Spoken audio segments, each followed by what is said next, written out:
And we're back with another episode of the Lakers Fast Break podcast. It's postgame, everyone. It's Gerald Glassford coming right back at you here from Lakers Fast Break, Pop Culture Cosmos, where we cover the latest news and trends in pop culture each and every week, twice a week, wherever you get your podcasts. Also, as well, Inside Sports Fantasy Football. Looking forward to going ahead and talking about the season upcoming. So check out our draft coverage in the month of April right here at the Lakers, Inside Sports Fantasy Football. Also, as well, of course, go ahead and check out Joe Soro, aka Ox1947 at LakersBall.com. Also, of course, he is Simblades, Simblades with a Y.com. No Lakers nightcap for him today because he's with family, but I will give you, in honor of the Lakers victory, 116-104, I will give you a taste of the chocolate milk right here. Yummy indeed. It is, of course, the Lakers on this fabulous road trip. It is Gerald Glassford. Thanks so much again for watching and listening. We are almost to 1,500 subscribers on YouTube. We're almost to 1,000 followers on Facebook. Please go ahead, follow us, do whatever you can to support us right here at the Lakers Fast Break. It is, of course, Gerald Glassford. Thanks so much again for watching and listening. Truly appreciate it. It is, of course, also as well, our good friends, Lakers in 5, Empire Jeff TV. Also as well, of course, John McCallion channel, John Costas, Lakers Talk, Clutch Talk, and Lakers Corner.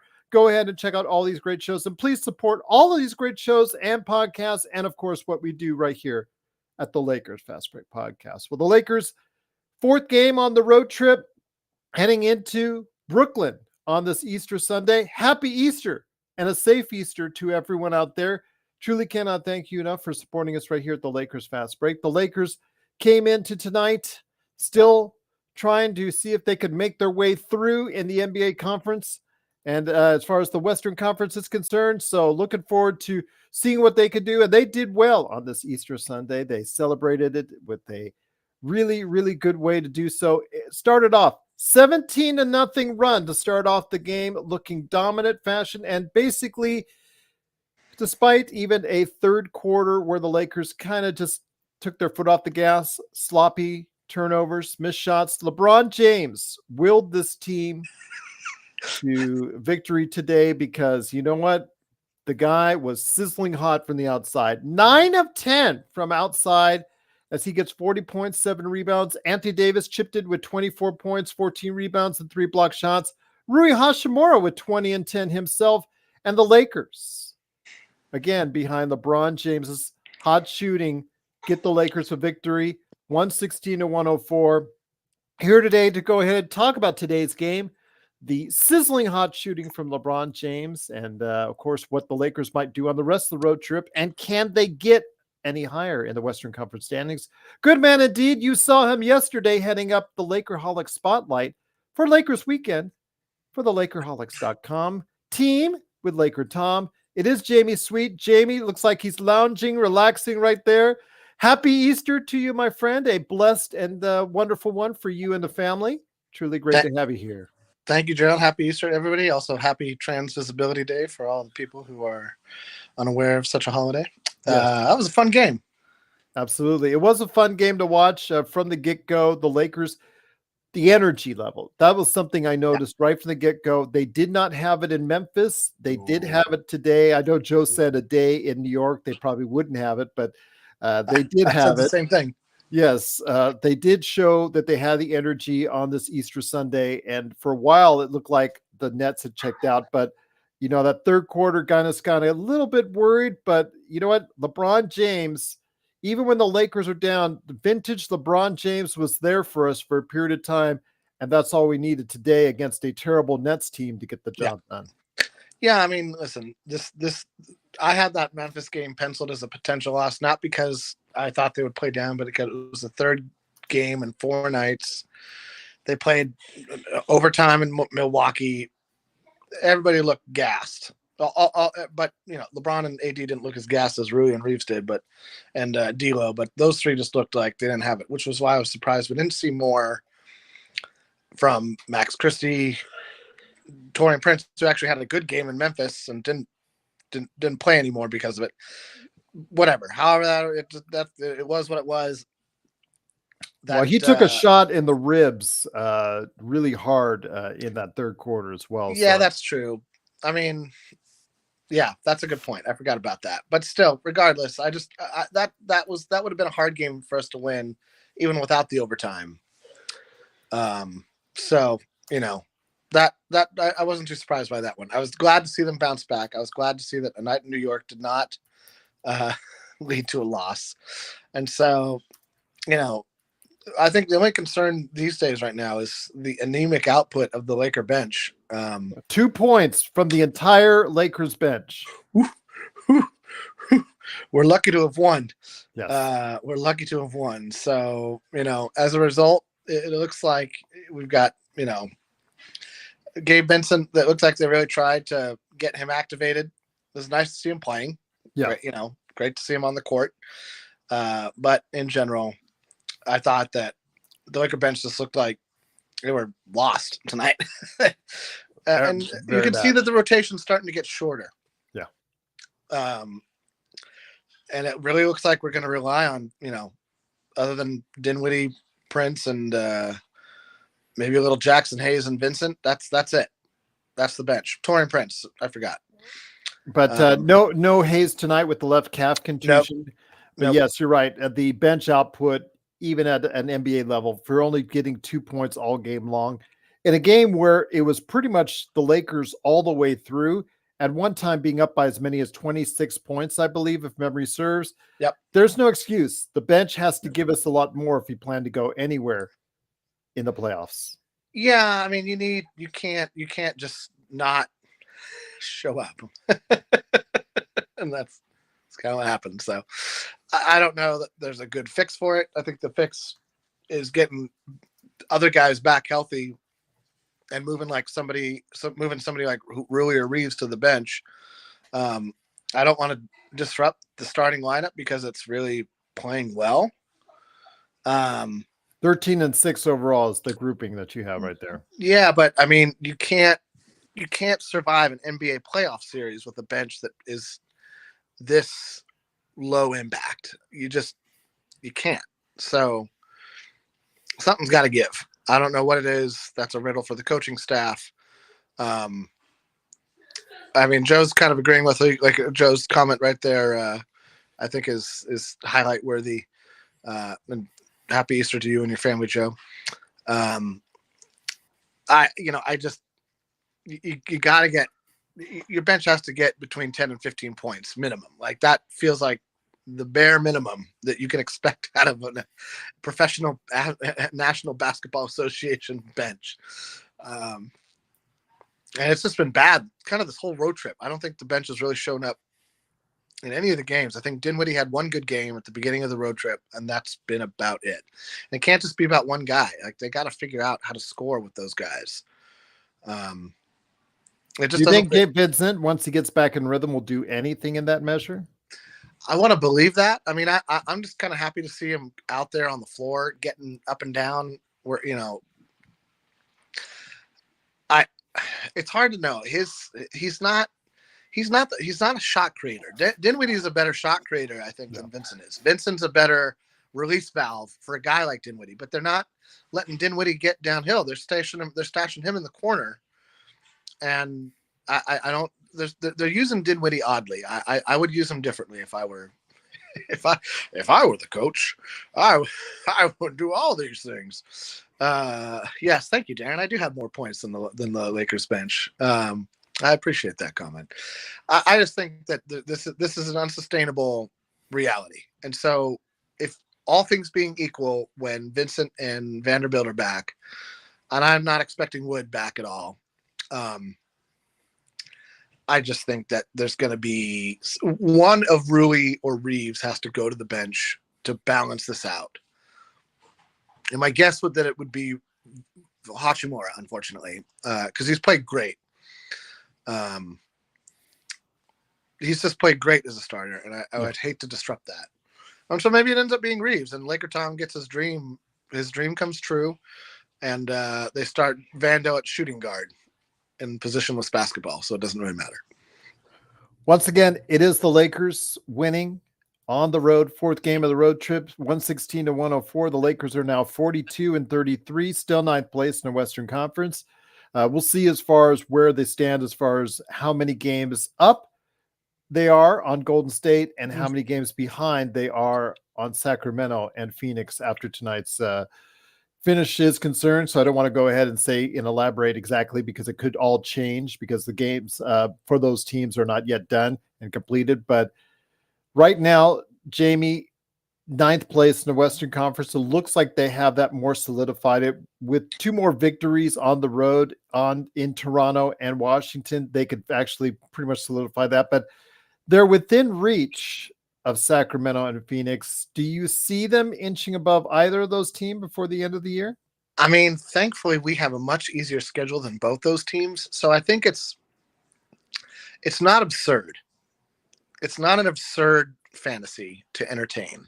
Mm-hmm. I just don't think it's very realistic. I think that they would have to, I think both of those teams would have to basically lose 3 more games than us. Well, we own the tiebreaker on Phoenix, but Sacramento owns the tiebreaker. Yeah, but Phoenix is 2 games ahead of us, correct? And they're 2.5 right now, but that's because they haven't played. 3 games, basically. Okay. So I don't see Phoenix losing. It's hard for me to see us winning 3 more games and Phoenix losing 3 more games than one another. I think it's just going to end up being closer than that. I do think it's realistic that we could pass Sacramento. They also have a tough game. I believe Sacramento has 1 more game to make up in the schedule than we do, so they probably have like another back-to-back or something of that nature. And I think we have like 1 or 2 more back-to-backs, and incredibly. We have 1 more. That's Tuesday and Wednesday. That's right. Yeah. Okay. That's right. I knew going into this road trip we had 2. That's right. Mm-hmm. So we knocked one out in the roadie. So the fact that we came out of that back-to-back, not losing both, I think is a positive. And actually we did well in the back-to-back. So it's unlikely. It's mathematically possible. So, yeah, Rodell brings up a good point. I mean, losing Huerter and Monk for the Kings makes it more likely. I don't know. I would say it's more likely for them as far as when it comes to a play-in or playoff scenario being them beatable. If we could, I would take a at home at Phoenix. I mean, that's the problem is that I think I would rather, I'm not sure I would rather play the first play-in game. I mean, I guess you get the second one if you lose it in Phoenix, but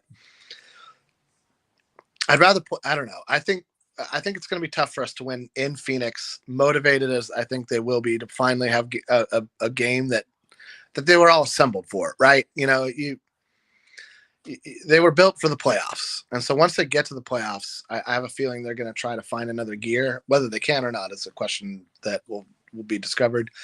I mean, they obviously have defensive issues. But if Nurkic, who for some reason gives AD big problems, continues to outplay Davis, I think we're going to lose that playing game.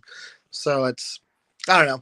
I would love to see us get to 8 and have the potential to at least just reduce the playing game to 1. You win in Phoenix, great. You're the 7th seed. And it's anybody's game how the seeding is going to go right now, other than maybe the Clippers and the Pelicans are pretty much locked in to the 4-5 slots. I disagree with you on that one because as Frank will tell you, our resident Dallas Mavericks fan, Dallas with the victory on the road tonight in Houston, looks like they're snapping Houston streak. They'll actually be tied with New Orleans. Yeah, but I have a hard time seeing the Pelicans. I mean, yeah, maybe they fall to 6, I guess, but I would love to. I just you know what it really is I would love to see a 6-3 Dallas Denver opening round series. I'd love to see Luka and Joker go at it in a playoff series. I think it would just be entertaining as all get out. It would just be great. It would be great for the sport. It would be great for both of their legacies.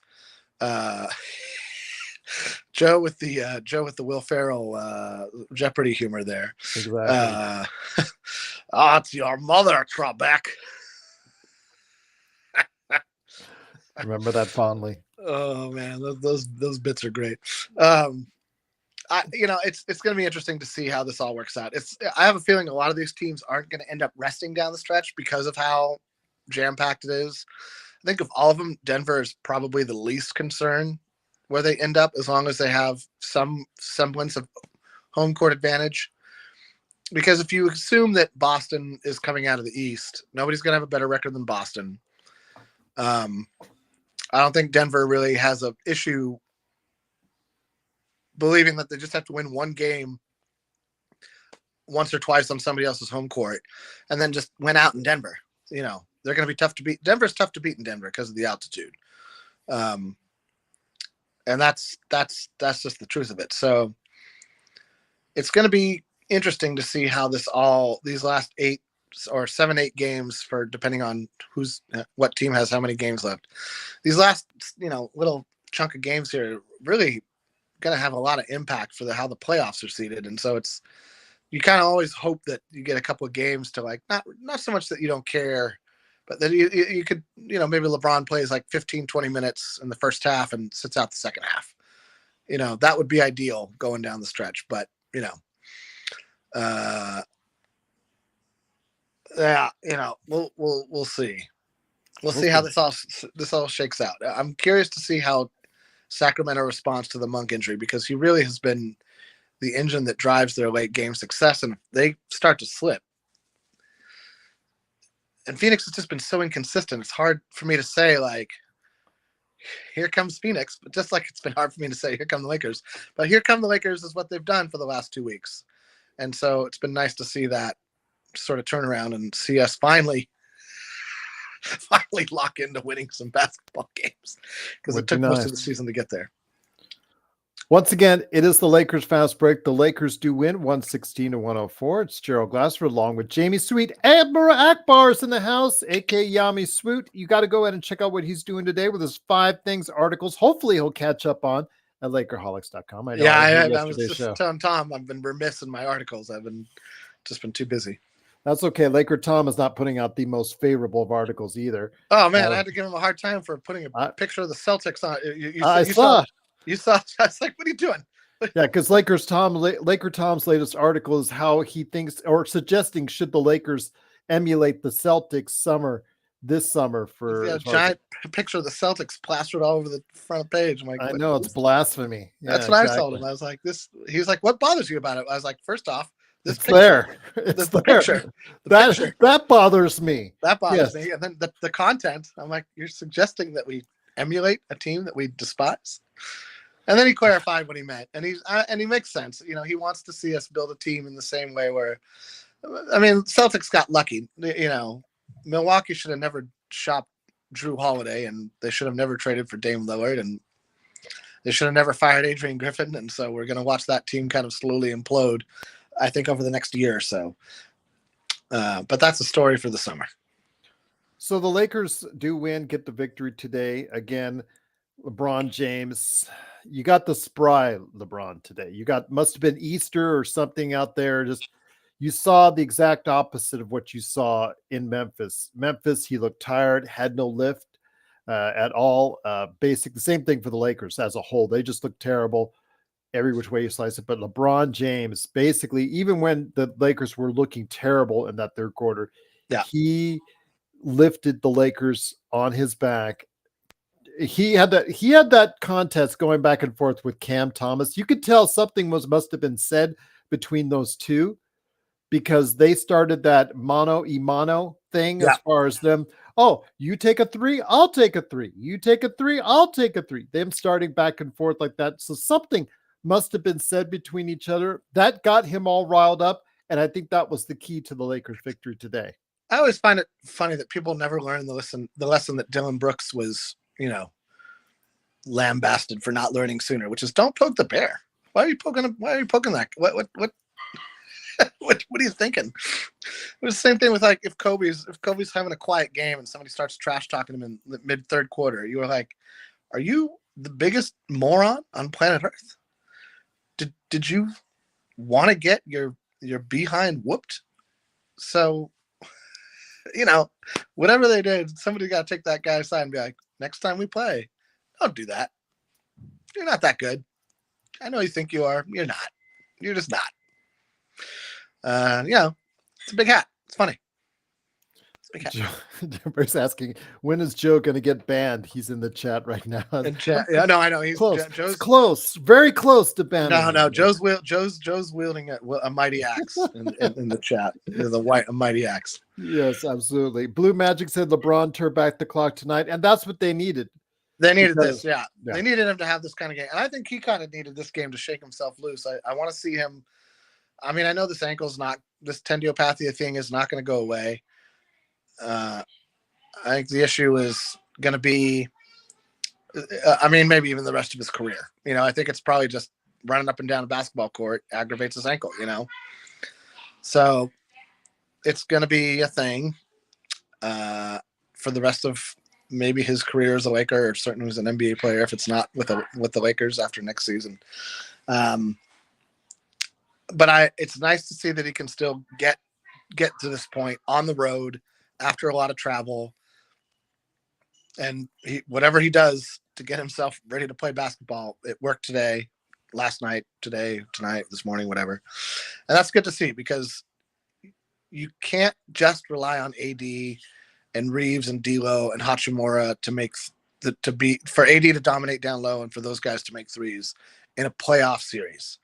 You're going to need LeBron to be a 25, hopefully 30 points per game threat on and off the ball.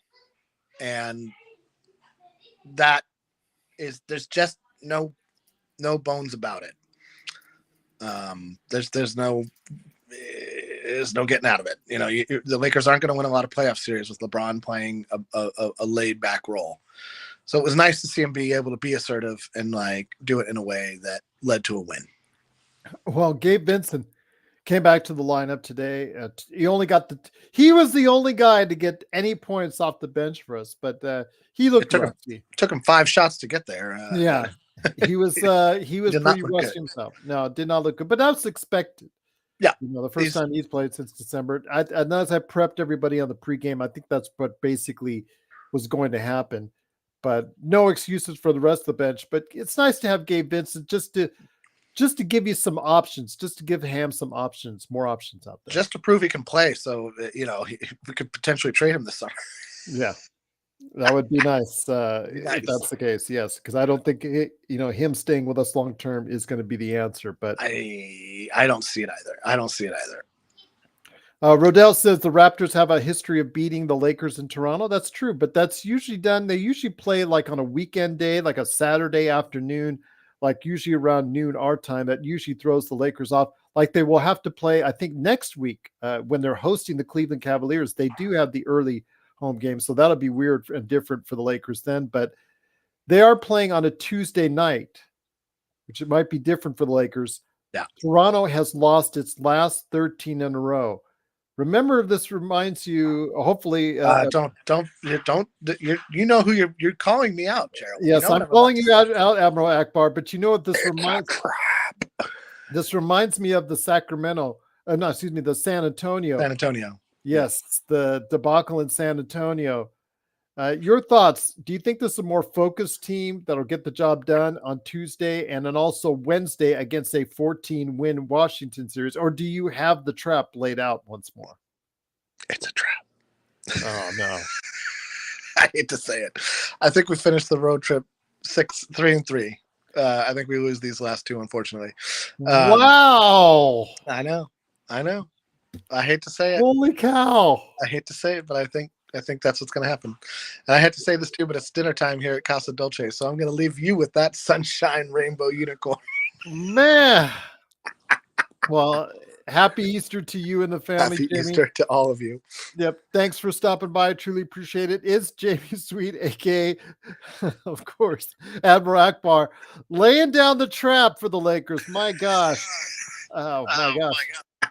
Please go ahead and support him today at Lakerholics.com as part of the 5 things articles that he does. But yes, it is Gerald Glassford. So I'm going to stay on with you guys just a few minutes in case you have any questions. It is the Lakers Fast Break. I know the question was asked because I went back and forth about a week ago with some of the audience and regarding, yes, Robert right there, Robert Wheeler, because I told you I had zero confidence with the Lakers on the road, being that they had by far the worst road record of the Western Conference contenders, of the top 10 Western Conference contenders. They have done a little what to sway me in a positive direction. So Robert's asking, do I think the Lakers can get it done of 5-1 on the road? You know what? I'm going to start thinking a little positive here. I think they can get it done, Robert. I think they will close out this road trip 5-1. I think they know exactly what they're facing. I understand LeBron's safe comments as far as playing it safe from injury. I do think LeBron will be sitting out, so that may be an issue for one of those games, whichever game LeBron or AD sits out. So we'll see. Dave McMenamin says most games in most threes in a game by a player in his 21st season. And of course, LeBron James destroyed that record with the 9 out of 10 shooting today from behind the arc. It is the Lakers, though, with the victory today, 116-104. Again, LeBron James, 40 points, 7 rebounds, 24 points and 14 rebounds for Anthony Davis, and 20 and 10 for Rui Hachimura to get the victory for the Lakers. So definitely great to have you here. Hopefully you enjoyed our coverage on the simulcast on all YouTube, Facebook, and also as well, of course, on playback.tv/Lakers Fast Break. I'm going to pretty much go to 30 minutes. No Joe Sorrell for the nightcap tonight. I want to announce again, Joe Sorrell has said no nightcap for this evening. So I'm trying to top off the night here with you right here with some chocolate milk. I have a little bit of a swig left in celebration of the Lakers victory, 116-104. Pretty much going to be closing it out here in just the next couple of minutes, but I want to thank everyone on this Easter Sunday. Hopefully it's been a blessed one for you and your family, and hopefully it is continuing safe and happy thoughts and happy travels for you wherever you're at, right here from all of us at the Lakers Fast Break. Kurt Affair says that's all good. Let Joe enjoy Easter. Absolutely. Hopefully you will enjoy Easter as well, Kurt, and everybody out there. Darren says, wow, I hope Curry plays 21 seasons so we can come back to earth on that one. So far, it's Dirk and Vince, age 42-41. I think Curry will play to his early 40s as well. I think that's the case. You'll see those vintage Curry games every now and then, like you're seeing those vintage LeBron games, like you did tonight, with 40 points and a 9 of 10 shooting from behind the arc. Again, I think somebody in that third quarter really said something to him. Maybe it was Cam Thomas. I'm not sure, but yeah, it was really just a very effective to go ahead and be out there in that third quarter when the Lakers were really struggling and not shooting well. So definitely want to go ahead and say thank you to all those that were watching with me on playback and also as well YouTube and Facebook. But yes, definitely looking forward to seeing what we continue to report. We'll be on tomorrow for another show looking like a snack pack. So we'll go ahead and definitely JSJ says, I hate Cam Thomas so much. He's a shooter, JSJ. He's a shooter. He's a scorer. That's all he does. It's all he can do. He doesn't play defense for you. He doesn't do much. He just puts up shots. That's all he can do. And again, you got to understand that. I think ultimately Cam Thomas's role may be off the bench as a 17 to 20 point guy off the bench for a team, but you never know. On this team on the Nets, that's so bereft of talent, he is getting a lot of playing time for them. So Darren says, actually, the fall away 3 in the corner was a heat check. Absolutely. Fall away in the corner for LeBron, leaning out, falling out of bounds, and he hit it. So that tells you exactly it was if he hits that, which he did, that tells you it's going to be his game. So definitely truly appreciate the great game that he had today. I don't know how many more in his career he'll have left like this, but it was great to watch. It was great to see. It was great to follow along with you guys out there, along with everybody out there on playback.tv/Lakers Fast Break and YouTube and Facebook. JSJ says the Rocket streak ends finally. Kind of sad about that, JSJ, because I think it would have been kind of funny had Houston bypass Golden State in the standings, but that does not look like it's going to be the case. Golden State is now leading San Antonio. They pulled away in the second half. They're leading by 10. Chicago leads Minnesota. Dallas is going to finish out this game against Houston. Frank should be happy on that one. New York over OKC. So yeah, we'll see what happens with Utah and Sacramento, but the Lakers They still got some work left to do Tuesday and Wednesday on this road trip. Hopefully they can get it done. Hopefully they can go 5-1, and maybe we can go ahead and get a better perspective on getting 8th in the Western Conference, but we'll see. It is the Lakers Fast Break. Truly appreciate you joining us. I'm going to go ahead and head on out here, but I do want to thank everybody out there for being a part of what we're doing today. And again, tomorrow we'll be on with a snack pack, so don't worry. We got major coverage as always for you. And then, of course, Tuesday and Wednesday, we're on the road in Toronto. We're on the road in Washington, and we will get it done. Absolutely, indeed. So for Jamie Sweet and Laker Nick, big shout out to Laker Nick for joining me on this Easter, and big shout out to Jamie Sweet for joining us on this Easter. And also, most importantly, big shout out to each and every one of you. Please like, please follow, please subscribe to what we're doing. As they say in Spanish, salamat. That's Filipino, Kurt. Filipino. Salamat. Salamat to everyone out there. Joe doesn't like me thanking everyone, but frankly, Joe, I couldn't give a damn. But it is, of course, Gerald Glassford for the Lakers Fast Break. Truly appreciate you joining us. Salamat to everyone around the world. Thank you to everyone around the world. Got shout outs from Brazil, Philippines, all over for today's game. So cannot thank you enough for being a part of what we're doing here at the Lakers Fast Break. So again, for Jamie Sweet and Laker Nick, truly appreciate you joining us. We'll be back tomorrow for more great coverage as only we can provide for you, with a big victory tonight for the Lakers. 116-104. They're now 42-33.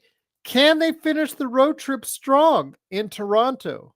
Hapless Toronto, losers of 13 straight, and hapless Washington, only 14 wins all season. We'll find out, and we'll talk about it on tomorrow's Snack Pack right here at the Lakers Fast Break Podcast.